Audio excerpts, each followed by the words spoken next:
Kula badhe matur teng jenengan, kula niku takorup sanget kalian kalimat-kalimat sing disusun kalian Rasulullah sallallahu alaihi wasallam. Terus ngeten maknane mizan nih. Mizan itu wonten kalih, timbangan ada kalih. Timbangan pembanding. Jadi misalnya saya punya amal buruk banyak. Ya amal buruk banyak, terus ada amal baik banyak. Sebetulnya amal buruk itu mudah sekali talasat. Talasat itu hilang, nggak dinilai sama Allah. Karena kebetulan buruk itu nggak ada. Ini ilmu kelas hakikat di rumah balik. Rumah nggak aja salah paham gitu. Amal buruk itu banyak yang nggak ada. Amal baik itu ada tanpa kita mengamalkan. Di rumah sekali sampean salah paham bahaya. Misalnya begini. Sama saya beri contoh. Ada orang mengatakan Isa itu Tuhan. Hakikat Isa Tuhan itu ada enggak? Tidak ada kan? Batu Tuhan juga tidak ada. Terus kita dalam hidup misalnya bergantung uang, bergantung fasilitas duniawi. Sebetulnya hakikat makan makanan, minuman bisa menopang kehidupan kita ya tidak ada juga. Karena makanan itu ya makhluk yang fana. Ilmu yang diciptakan manusia itu ya makhluk yang sama-sama fana. Yang hakikat ada yang tidak mungkin hilang abadal abad selamanya lama, meskipun nanti setelah akhirat selesai pun itu hanya la ilaha illallah, bahwa yang berperan, yang aktif, yang al-fa'ilul mukhtar, pelaku sejarah, pelaku apa saja hanya Allah Subhanahu wa ta'ala. Sehingga kenapa ini kelirunya orang Khawarij? Sehingga kenapa orang yang dalam hidupnya pernah meyakini la ilaha illallah secara ikhlas dan benar. Saya ulang lagi. Satu kali pun orang dalam hidup pernah meyakini la ilaha illallah secara ikhlas dan benar. Itu mbok atusan tahun ning nggone neraka, tetap nanti itu masuk swarga. Mergo kebatilan yang ia lakukan itu dianggap tidak ada. Kenapa dianggap tidak ada? Memang hakikat kebatilan itu tidak ada. Yang ada adalah la ilaha illallah.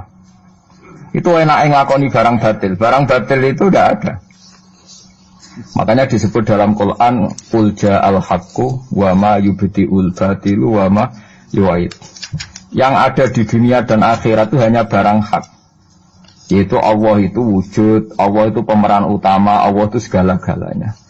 Lainnya itu barang batil. Barang batil itu barang yang enggak ada tapi oleh manusia yang salah dianggap apa? Ada. Nah, sehingga barang batil ini sekali Allah menghendaki kalimat la ilaha illallah itu sampean baca secara ikhlas. Itu barang-barang batil yang pernah kita lakukan itu otomatis hilang. Tanpa dihilangkan pun barang itu tidak pernah ada. Itu disebut barang nopo? Disebut barang nopo? Batil. Makanya di sebagian ayat disebut bal naqdhifu bil haqqi 'alal batili fayadmaghuhu fa idza huwa zahid. Niki ilmu kelas tinggi. Sehingga kenapa orang-orang kafir yang menyembah batu, menyembah Isa nanti masuk neraka? Sebetulnya Allah itu memasukkan mereka ke neraka itu hanya karena Allah ingin bilang gini tok. Sudah ya kamu di neraka saja. Kamu kan menuhankan batu, menuhankan Isa, ya silahkan minta tolong Tuhan kamu, itu saja. Artinya andikan mereka betul-betul yang dituhankan itu Tuhan, Allah juga senang. Kalau itu menjadi rival, dia menjadi rival Tuhan maksudnya, yang bisa menselamatkan. Niki rungokno nggih mumpung sampe rong ning akhirat. Mboten niki ijazah kula nu mujarab tenan. Kata Imam Ghazali kula nu jeling tenan. Kenapa Imam Ghazali disebut Hujatul Islam? Sama nak kepen syukur ku gampang. Duit ra duwe, utang wakeh, jatuh tempo, bojo wani, anak kecewa di bapak kowe, terus mentek ngamek kowe. Niku jari Imam Ghazali kena sekarang ana nikmat moro kuburan. Moro kuburan terus kamu berkeyakinan bahwa semua yang sudah mati itu sangat-sangat berkeinginan hidup meskipun hanya 1 jam. Wong sak donya mulai Nabi Adam nganti saiki kabeh berharap dihidupkan lagi meskipun 1 jam karena ingin membenahi kalimat tauhid la ilaha illallah. Lah kowe iku jek urip. Kowe iku jek urip. Berarti wong sak miliar-miliar sing wis mati iku iri mbek kowe mergo kowe jek urip. Nah, berarti terus gue syukur, ya Allah, apapun masalahnya di dunia saya ini hilang semua, mergo kula ijek urip. Kula baleni malih. Dengan demikian kowe muni alhamdulillah ku fasih. Piye wae kowe iku duwe nikmat rupa-rupane urip yang sangat diingini oleh Firaun sekalipun, oleh Namrud, oleh Qarun, orang-orang miliarder dulu, itu sangat berkeinginan sing jenenge urip. Lah kowe nyatane sakniki napa? Iki urip. Berarti ini luar biasa. Paham napa? Luar biasa. Ini tak warai ilmu tauhid itu. Terus nanti setiap saya ngaji, setelah selesai sampean baca dijiwai. Sebab itu ketika orang kafir dimasukkan neraka itu sebenarnya Allah itu hanya bilang gini, wakilat usyrakaakum fada'auhum falam yastajibu lahum wa ra'awul adzab. Tidak apa-apa, kamu sekarang masuk neraka, kamu tidak menuhankan saya. Kamu minta tolong sama Tuhan kamu. Nah, ketika demikian kita pernah menuhankan yang paling ekstrim tentu menuhankan Yesus atau menuhankan batu, menuhankan dewa-dewi. Atau mungkin Tuhan di bawah itu ya kita menuhankan uang, menuhankan sebab, menuhankan jabatan, macam-macam sehingga mengalahkan Tuhan sejati Allah. Terus mereka minta Tuhan-Tuhan itu supaya menolong. Walhasil akhir cerita itu wadolla anhum ma kanu yaftarun, wadolla ankum ma kuntum tasubun, wadolla anhum ma kanu yaftarun. Itu di Quran diulang-ulang dengan beberapa redaksi. Akhirnya hilang apa yang kalian kira ada. Oke, akhirnya hilang apa yang kira kalian ada. Misalnya kita mengatakan bahwa hidup itu harus makan, harus minum. Ternyata nanti di akhirat tanpa makan, tanpa minum orang hidup. Makanya itu hebatnya ulama, hebatnya ahli sunnah, hebatnya nabi. Nabi itu orang mukmin itu dilatih. Kalau lesu ya makan, kalau ngantuk ya tidur. Tapi kita diajari ada makhluk hidup yaitu malaikat yang nggak makan, nggak tidur. Paling tidak meskipun kita itu kalau nggak makan lemes, kita tetap tidak mengatakan tanpa makan makhluk pasti mati. Karena kita berkeyakinan diberi akidah. Ada makhluk yang namanya malaikat, nggak makan, nggak minum, tapi hidup. Sehingga meskipun kita mengalami kalau nggak makan itu mati, tapi tetap menyisakan satu keyakinan bahwa makan itu tidak syarat hidup. Buktinya malaikat nggak makan, hidup. Paling tidak dengan keyakinan itu kita tidak mendewa-dewakan harus makan. Nah, itu cara-cara Nabi mengajarkan kita. Paham gitu. Terus ini saya ulang-ulang. Makanya disebut wadolla anhum. Apa yang mereka kira ada itu dari awal tidak ada. Ya, apa yang mereka dikira ada nanti di akhirat tidak ada. Lah sing ada itu tetap nopo alhamdulillah. Makanya ketika nanti orang masuk surga gitu, da'wahum fiha subhanakallahumma wa tahiyyatuhum fiha salam wa akhiru da'wahum alhamdulillahi rabbil alamin. Ini penting kula aturaken. Terus sakjane salah niku ra dikepenak. Itu sebabnya kenapa orang yang kafir mulai cilik sampai tua ketika meh mati kok nglafadzna la ilaha illallah, satu kalimat ini akan menghapuskan kekafiran di masa lalu. Kenapa kok bisa hapus? Karena kekafiran yang masa lalu itu omong kosong semua. Ya toh mengatakan Isa Tuhan ya omong kosong, malaikat Tuhan ya omong kosong. Ini omong kosong semua. Barang itu kalau hakikatnya kosong hilang karena tidak ada bukti memang tidak benar. Itu kan gampang untuk menghilang. Itu podo karo wong mending ini. 3 miliar ambek 3 miliar. Iku podo karo 5 rupiah. Jadi ku gremeng meneh. 1 triliun be 1 triliun podo karo 500 rupiah. Omongan gremeng itu kan ya wong edan itu kan. Berarti saurip-uripe muni Isa pangeran ya edan. Muni liyane pangeran itu kan omongan ra penting semua. Meskipun yang disebut tuh miliar triliun tapi kan cara guru biji busa kan gampang globong ae wong ndak. Tapi malaikat bagian katabah, bagian nulis, itu rawani ngobong la ilaha illallah, ben kualat tapi pangeran. Makanya saya pastikan sekali sampean nglafadz la ilaha illallah itu benar, malaikat sing sentimen mbek sampean pun tidak bisa bakar itu. Kualat den.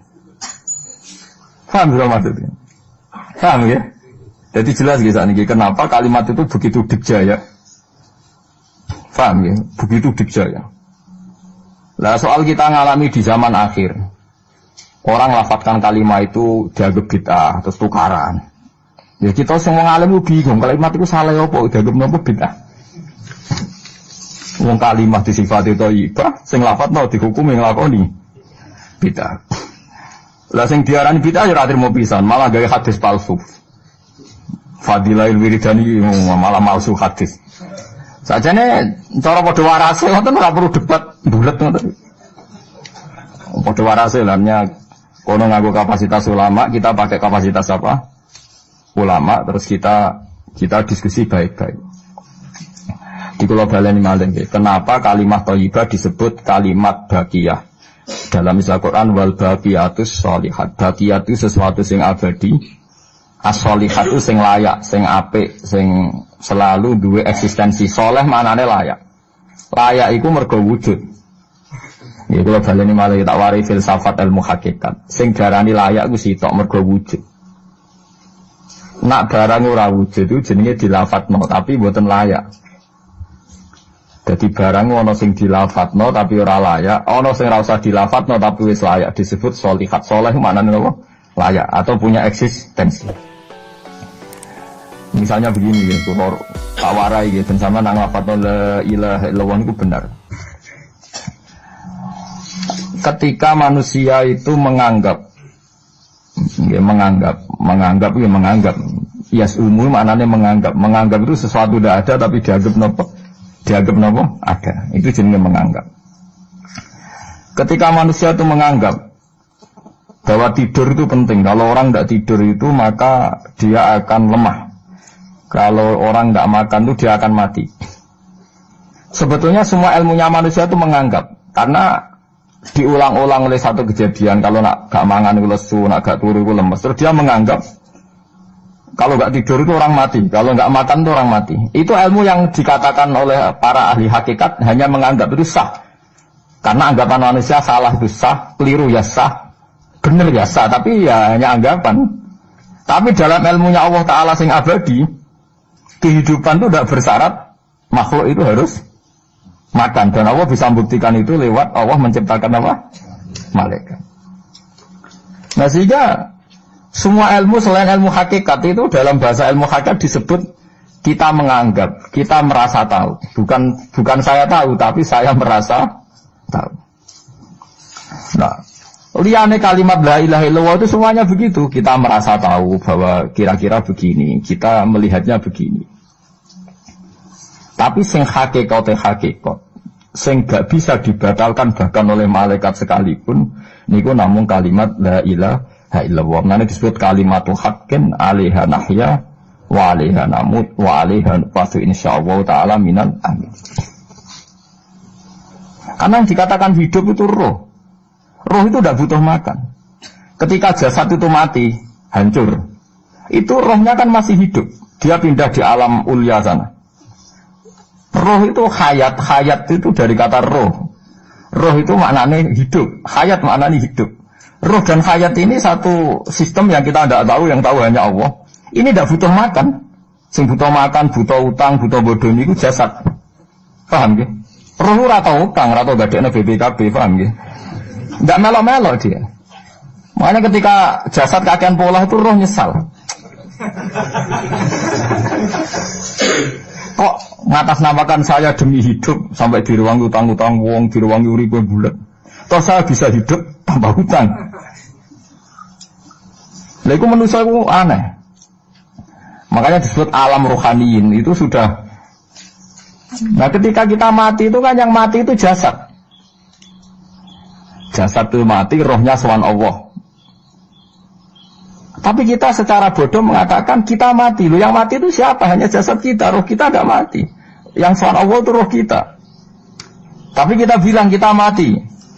Ya berarti kita bilang kita mati, ya kita mati. Menurut bahasa manusia, kalau kita sudah tidak ambekan, tidak makan, tidak minum, disebut kita mati. Tapi alhamdulillah kita ini mukmin. Meskipun bahasakan kita mati, terus bahasa mungkin disepunten pangeran, niki ruhe nembe sowan, mungkin dibelas. Intinya dia ini ramuni mati.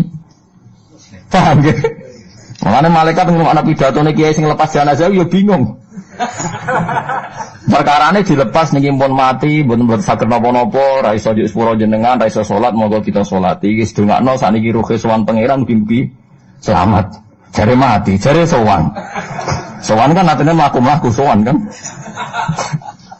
Nah, tapi misalnya mbok bahasano nganggo ilmu sing ekstrim kados kula, nganggo ilmu kelas berat kan malah digulungake. Bahwa jasad ini mati, ini tidak penting karena jasad rohnya masih hidup. Maka kita tidak perlu nyolati mayit karena tidak pernah ada mayit, karena rohnya masih hidup. Wah, kan jaga edan bareng kan. Makanya sebaiknya orang ilmu hakikat itu tidak perlu jadi kiai. Semoga kayak kula jadi ulama tapi rasa jadi nopo.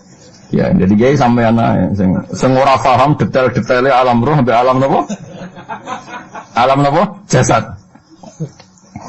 Nah, itu keliru itu penting karena kalau tidak keliru itu tadi. Paham sih kalau maksudnya. Nah, itu disebut. Nah, kalau sama tanya, lalu roh itu gimana Gus? Ya nggak ada jawabannya. Wong Rasulullah saja yang orang paling pinter di dunia, orang paling tahu wa yasalunaka anir ruh kulir ruhu min amri rabbi. Roh itu urusannya pangeran. Makanya kalau sekarang sampean pertanyaannya gini. Waktu gale guyonane Siti Jenar. Siti Jenar itu ya ono pinter, ya ngawur tapi ono pinter. Dene iku ora tau salat. Sing salat ruhe jare. Dadi ora tau sujud, sing sujud jare ruhe. Nek darane wali songo iki goblok. Wali songo iki gobloke ra karuan jare Siti Jenar. Wong kon salat, bathuke nganti ngecap jare Siti Jenar. Lah nek sing ngecap bathuke sampean fisik iku hancur, pas ketemu Allah seksine apa? Jare Siti Jenar ke jangan ketemu pintu. Kok jasad kita ini hancur. Misalnya kayak ngandalo batuk ngecap, jasad ini kan hancur. Sungguh kesuwan pangeran rohem. Roh itu kon sujud ae ora usah awam. Karena akhirnya nak wae salat terus meneng ae jare wis salat. Sing ada teng pintu-pintu ni. Nah sing mung syariat terangno ora iso. Rata-rata kiai syariat kan ra pinter hakikat. Mau ngamuk ngono to, murtad yo. Nah ini ngamuk to. Hasil wong syariat kan apa? Ngamuk. Ngamuk ono seresan rango ngamuk. Ya akhirnya gak sambung kan. Akhirnya gak sambung. Saya pastikan ajaran Kak Siti Jenar itu sesat. Sesatnya adalah wali-wali yang alim, termasuk wali songo yang alim itu bilang begini. Ketika bathuk kita dikokon sujud ning pangeran, kita sujud itu sebetulnya bukti bahwa fisik kita itu tunduk sama perintah roh. Karena roh kita sujud, roh ini menyuruh fisik kita juga ikut sujud. Jangan jadikan fisik ini rivalnya roh. Itu kita gobloknya Siti Jenar. Kalau roh kamu sujud, fisik kamu tidak sujud, namanya rivalitas. Berarti kowe di jisim, duwe wadak sing ra nurut roh. Berarti rivalitas. Lalu jasad kamu itu sing mimpin sapa kok gak nurut tuh. Lah ini mulane sing rodok-rodok Siti Jenar tobat mulai detik ini karena ya buatan tak mikir teman, paham ya. Jadi ini permainan ilmu kelas tinggi, paham ya. Kayaknya gak tahu mikir toh. Udah diwarai kok. Kok kemudian alhamdulillah aku fase. Paham ya. Paham ya. Makanya andekan malaikat itu kok sujud ning Nabi Adam ketika Allah nyuruh, "Hei para malaikat, saya menciptakan manusia namanya Adam. Setelah jadi maka kamu sujudlah." Itu malaikat sujud. Sujudnya malaikat bukan karena nganggap Nabi Adam itu Tuhan atau makhluk yang istimewa, enggak, karena perintah Allah disuruh sujud. Malaikat enggak perlu tanya maknanya sujud ke Adam itu apa, enggak perlu, pokoknya karena Allah nyuruh ya sujud, paham ya? Setan pakai rasional, ngapain sujud Adam? Musuh bodoh-bodoh makhluk. Mulane ana aliran sing sesat malah darani malaikat sama iblis itu tauhidnya tinggi iblis. Karena malaikat diuji disuruh sujud sama Adam, makhluk mau, terjebak dia sama permainan Tuhan. Dari malaikat terjebak tes-tesane pangeran. Iblis lebih pinter perkara nera gelem sujud. Berarti dia mau gelem sujudnya namun kalian Allah. Lha kok ono sesat kok. Wong kok nganggur nganti ngono, maksudnya mikire iso ngono. Mulane sing do diutang dosa mlu ya apik timbang sing dipikiran ngene iki, paham ya? Paham ya? Jadi malaikat terjebak permainan Tuhan, dites gak lulus ya. Itu ngeri kalau nuruti alin-alin ngoten. Yang benar adalah setan itu dianggap keliru. Karena dia tidak punya otoritas pikiran. Dia ini ora wujud. Hakikatnya setan malaikat gak wujud. Wujudnya diwujudnya Allah. Nah wujudnya diwujudnya Allah. Apa wae sing dadi dawuh Allah kudu sami'na wa ata'na. Karena dia tidak bisa menjadi rival Tuhan. Makanya kalau kita diperintah Allah langsung lakoni, gak usah gawe rivalitas. Nanti paribasane ke kon mangan wis sareng nek Allah ngutus mangan wis mangan ae. Nang kok wargen wis desa kan mangan. Nek kon mangan ya ora mangan, pokoke kon nurut. Nah itu kelirune Siti Jenar. Dia itu lupa bahwa dengan mengatakan jasadnya tidak perlu sujud, mergo sok ben dihisab roh, dia bikin rivalitas antara roh dan jasad. Mula nate maca aliran Siti Jenar mulai yang versi Arab sampai versi tulisane wong-wong bingung-bingung iku. Sing luwih bela Siti Jenar timbang Wali Songo. Bahkan dalam cerita itu seakan-akan Wali Songo lu kasut mergo jare Siti Jenar dipateni wangi terus diganti asu macam-macam lah ceritane. Mula nu peneliti ra kabeh, kula ra kaya Mustofa niku kaya apa ya ngono. Gak jelas roe tapi jelas dadi kiai ngene. Enak ngoten niku. Dadi ya ana wong ilmune ra pati akeh tapi jelas dikiyaino. Kalau ilmu akeh apa dikiyaino. Jadi kekeliruan ini mergo ngoten niku. Memang ilmu hakikat itu jelimet. Tapi sampean harus saya latih. Piye sampean ngaji ngene yo suwi tuwa supaya kenal sithik-sithik. Jadi lah nanti makanya menghilangkan barang batil itu mudah sekali. Karena barang batil itu hakikatnya enggak ada. Mbok ana wong muni sak miliar ditambah 1 triliun jumlah 5 rupiah, mbok sing disebut angka sak miliar sak triliun lafaz ini ndak ada. Lafaz ini ndak ada, fakta ini ndak ada. Makanya disebut di Quran iyaquluna illa kadzib. Sebagian Quran istilah lebih ekstrim. Kaburas kalimatan takhruju min afwahihim. Kalimat itu menjadi besar karena ada yang melafatkan, tapi kalimat ini tidak pernah menunjuk hakikat. Nggih to, misalnya wong nyebut iki geni, wong ki HP kok darani geni, itu pernah ada kalimatnya tapi tidak ada faktanya. Ini batu disebut itu Tuhan. Yang benar itu batu, disebut Tuhan itu kan kalimat sing ada kalimatnya tapi tidak ada faktanya. Paham ya? Ini disebut kaburas kalimatan sing takhruju min afwahim. Terus iyaquluna illa kadzib. Mereka hanya ngomong secara dusta. Sebetulnya kalau barang hakikat itu tidak usah diomongkan, itu tadi kalimatul haqqin 'alaiha nahya wa 'alaiha namut wa 'alaiha nufasu insyaallah taala minal amin. Tapi kalau kalimatul batil kalau enggak diomongkan enggak ada yang ngomong. Karena harus diomongkan. Itu pun enggak menunjuk apa? Enggak menunjuk apa? Hakikat. Lah semua manusia itu ngomongnya itu rodok-rodok ala zamihim sesuai klaimnya. Mulane omongane sampean bingung nama malaikat. Saya jamin, mungkin sampean kenal malaikat atau sekolah nu malaikat sambat tenan mbok omongane sampean. Kok ndak gimana coba? Kita bilang saya ini kaya, baru punya uang banyak kaya. Malaikat sing nyekseni kekayaane Allah janggal kere kok muni sugih. Terus kowe muni saya ini orang kuat karena saya presiden Amerika, saya presiden Indonesia orang kuat. Kita pun sebagai kiai bilang Jokowi itu orang kuat, presiden itu orang kuat. Malaikat sing roh langit bumi, sing roh Allah, dijayani Allah, pemana malaikat Israel. Mangkel sak boleh ana bahasa kuat tuh. Ah semuanya tak terlepas ber, kok iso muni kuat itu kuat apa nih? Jadi bahasa manusia itu membingungkan semua. Coba Anda jadi malaikat Israel, terus ana wong peteta-petete muni kuat. Kuat temen ning ndi tak pites setiap saat itu. Jadi bahasa manusia itu membingungkan semua, makanya malaikat itu kuat dan uang ngomong gak jelas. Nah, makanya mereka nggak dianggap temannya malaikat, karena tidak wali, dia tidak tahu ilmunya malaikat. Lah wali itu tidak pernah terjebak omongan itu, disebut ala inna auliya Allah la khaufun alaihim, sampai disebut nanti di antara hasil wali itu kalau meninggal tatanazzalu alaihimul malaikatu alla takhafu wa la tahzanu wa absyiru bil jannati allati kuntum. Terus malaikat-malaikat yang di langit semuanya bilang pada wali ini, nahnu auliyaukum fil hayatid dunya wa fil akhirah. Saya ini mitra kamu, saya ini teman kamu, baik zaman kamu di dunia maupun di akhirat. Karena bahasanya wali dengan bahasa malaikat itu sama. Enggak pernah merasa kuat, enggak pernah merasa hebat, karena malaikat itu tahu yang hebat itu Allah, tahu betul dia. Apalagi temannya Israel tahu betul. Paham ya? Oleh wali yang meniku bahasa di siga sambung. Disebut nahnu aulika, agak tahu tuh paham Quran gak terus kula. Nah mulane ngaji, wis kerepean lah pokoknya paham. Lah bahasa manusia enggak wali itu bingung karena malaikat, karena tadi kita bilang presiden itu orang kuat. Ini orang kuat. Padahal malaikat yang bagian mikesnya Allah ini janggal, kuatnya nang ndi.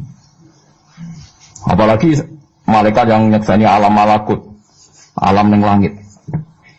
Yang zaman saya kira sinau planet mawon lah. Planet Mars lu kayak gini, Platurus gini. Delok bumi planet paling kecil. Wong bumi planet paling kecil kok penduduknya paling kuat tuh piye kamu sih? Paham ya? Wes bumi paling kecil digoni wong miliatan. Terus untuk mau sepiro? Montok kok terus kuat itu kuatnya nanti. Berarti sama membahasakan orang kuat ya gak sido bener. Orang itu ilmuwan, orang paling pinter di dunia. Pinternya ini. Misalnya yang ngerasa pinter, karena ini bisa menemukan komputer, bisa menguasai sak dunia, peneliti, handal, ngene jari malaikat. Umpama ke roh ilmu di sak bumi itu roh Mars. Aku sing nata Mars, tukang Joko. Artinya umpama ke roh tenan bumi itu roh planet lain. Dan kehidupannya di sana. Umpamanya alam malakut, alam roh. Misalnya alam kematian itu butuh ilmu 99, alam dunia mau butuh sitok. Ngendikane Nabi bandingan ilmu dunia sampai akhirat itu 99 banding 1. 1 dibagi wong sak dunia.